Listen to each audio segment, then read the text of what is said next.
Eyes Wide Shut is the final film from director Stanley Kubrick. He wrote the screenplay with Frederick Raphael, and it's based on a novel by Arthur Schnitzler. It stars Tom Cruise and Nicole Kidman as a wealthy couple whose marriage is on the rocks.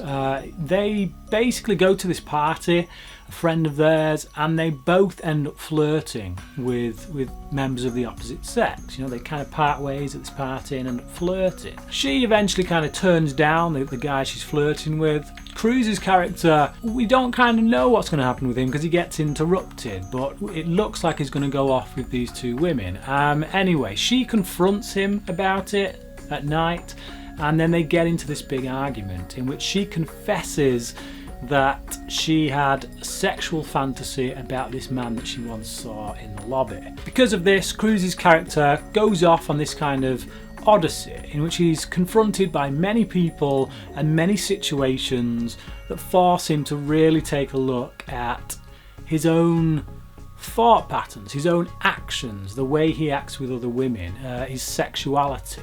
This is a very long film. It's I think too long in some respects. I think there are many parts in it that do seem to drag.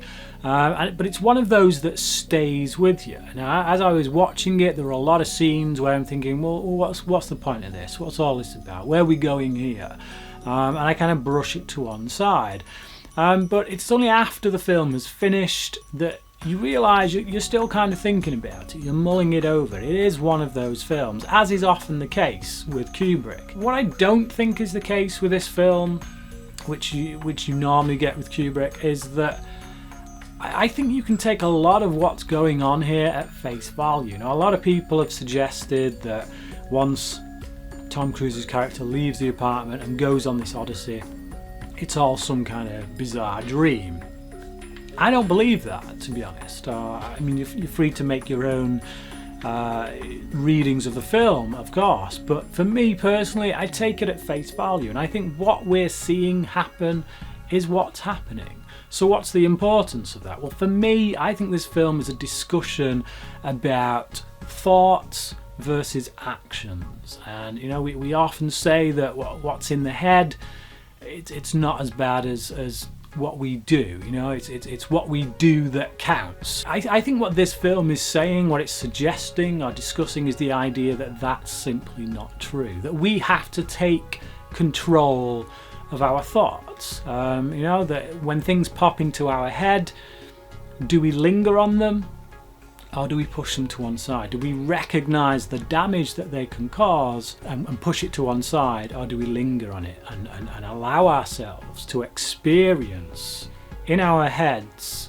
what we probably can't get away with through our actions? And I think that's what the film's discussing. I think by the time we get to the end of this film, these two characters also both come to that realisation, in that their sin, so to speak, is equal to each other. Now, I'm sure many people will argue against that. You know, Kidman's character is all in her head, whereas Cruise, he goes off and he meets all these women and never actually has physical sex with any of them. I know a lot of people will think that that's something to praise, but it's not, because the fact of the matter is, this guy on multiple occasions gets himself into a situation by his own making in which sex could be the outcome. His motivations are far more important than anything that actually, you know, the outcome, I guess. And I think that's what this film is saying. It's saying that, well, despite all that he does through his actions, she is equally in the wrong, so to speak, as he is, because ultimately we have to take control of our thought patterns, of the things we allow to linger on in our minds. I personally think that is the moral debate, if you want to call it that this film raises. I'm not saying which side I come down on. I'm not here to preach that. I'm just saying, for me personally, that's what it's discussing. That's what it's saying. It leaves it up to you. That's for you, the audience, to decide where you come down on. Whose sin is greatest, or are they both equal? I think personally, by the time we get to the end of this film, these two characters reconcile that. They come to a place where they accept each other's flaws, and they're going to try and move past it. They're going to try and forgive each other. I do think there's a bit of hope at the end of this film, actually, in that regard. This isn't a perfect film, I gotta say. Like I say, a lot of the stuff in here does kind of drag on a little bit.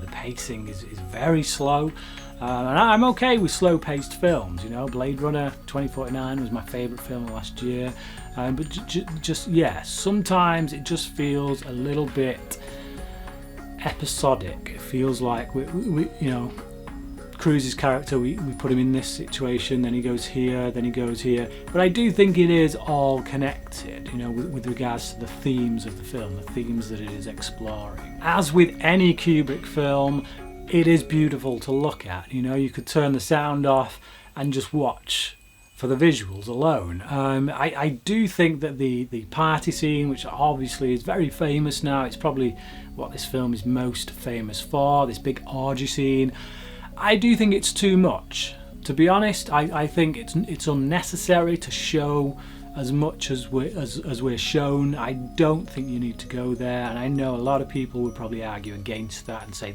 it's not porn, it's art.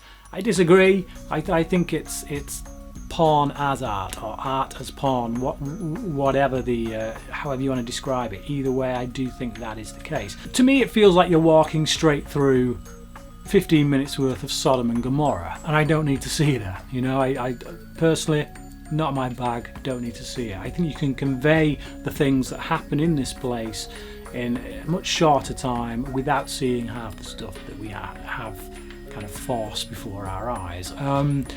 That being said, there's a lot in this film that is really engaging. The characters are really well drawn. They're brilliantly acted. I've got to say, Nicole Kidman and Tom Cruise do some of the best work of their career here, particularly Cruise towards the end of the film, when he breaks down, when he realises the weight of his own sin on his shoulders, and he just has to confess. It's a really great scene, and it's beautifully calibrated performance-wise by Cruise.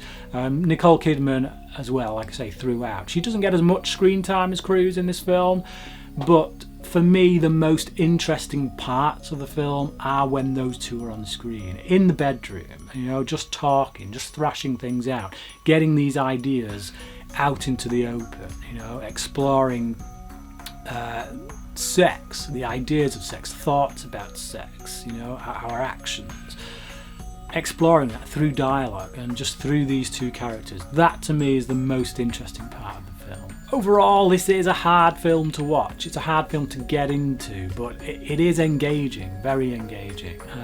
And even though it has a somewhat disjointed nature, as I say, it's one of them that stays in the mind. You carry on thinking about it. You revisit scenes and think, oh, how does that play into it? So I think any cinephile should really give this a watch, give it a try. It is a grower. I remember seeing this when it came out back in 1999, and it wasn't for me at all. It didn't click, not one bit, and you know, I think I gave it like a 2 out of 5, something like that.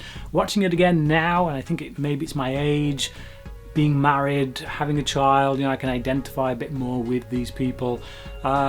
Yeah, it's gone up a lot in my estimation. I'm a bit torn on what to give it. Like I rated this on Letterboxd the other night just after I watched it, and I gave it 3 stars.